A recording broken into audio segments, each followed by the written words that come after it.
Hello everyone, I'm back with another affovamp guides.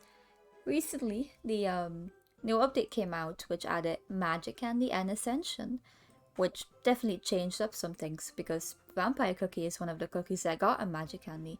And this guide will be for when you have a level 10 magic candy, because at level 10 you get this effect where a vampire can revive himself, which is really good because you get a third skill cast basically.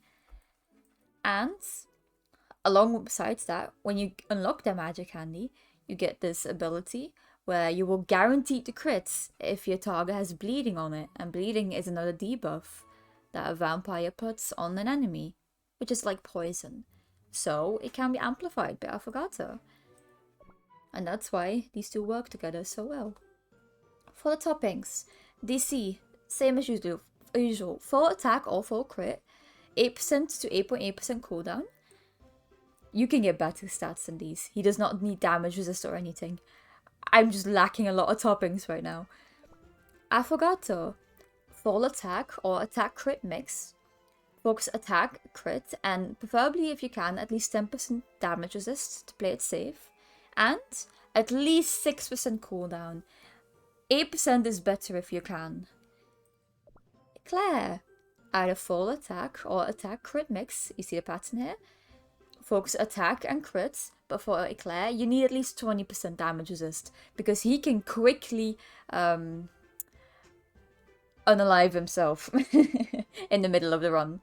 Also, the 3% cooldown isn't necessarily needed, but I like to keep it for consistency. Cotton, same as always, full cooldown, 23.8% cooldown is the minimum. You can go a little bit lower, but I don't recommend so because it makes timing a bit hard. Attack and crit subsets are very much appreciated, and damage resist is not needed, though it is helpful if you are doing low levels with her. Eclair, vampire cookie, 2 eclairs. Full attack, focus as much attack as you can. This could go a lot higher as well. And I like adding a little bit of crit subs because his first skill cost is not a guaranteed crits. So that little bit of crit makes up for it. Okay, let's go in. Okay, so we will be timing Cotton based on the terrain. Find it a bit more consistent than using Eclair or like the other pillars. We will use the tiles on the floor. You see these longer purple tiles? On tile number 4, we will use Cotton when she's about in the middle of the tile. So, tile number 1 here, tile number 2, tile number 3, in the middle here, use Cotton. And then instantly Q her again. When we go into the fight, we will instantly be using Eclair and Affo. And then we will be using the slingshot to time DC and Vampire. There we go. DC, we will be using him about 3 o'clock.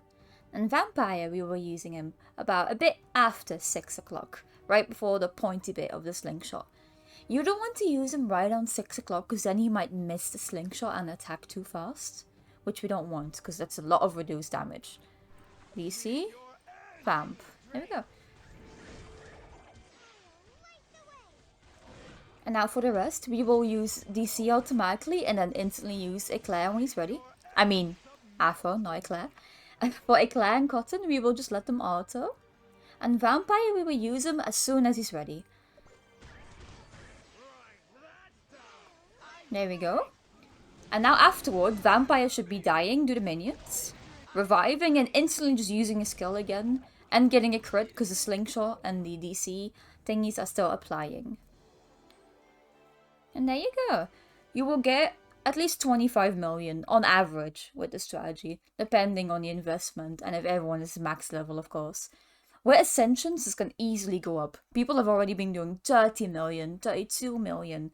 Vampire can do 20 million on his own if you're pretty lucky. So yeah, that's it. Thank you for watching. I will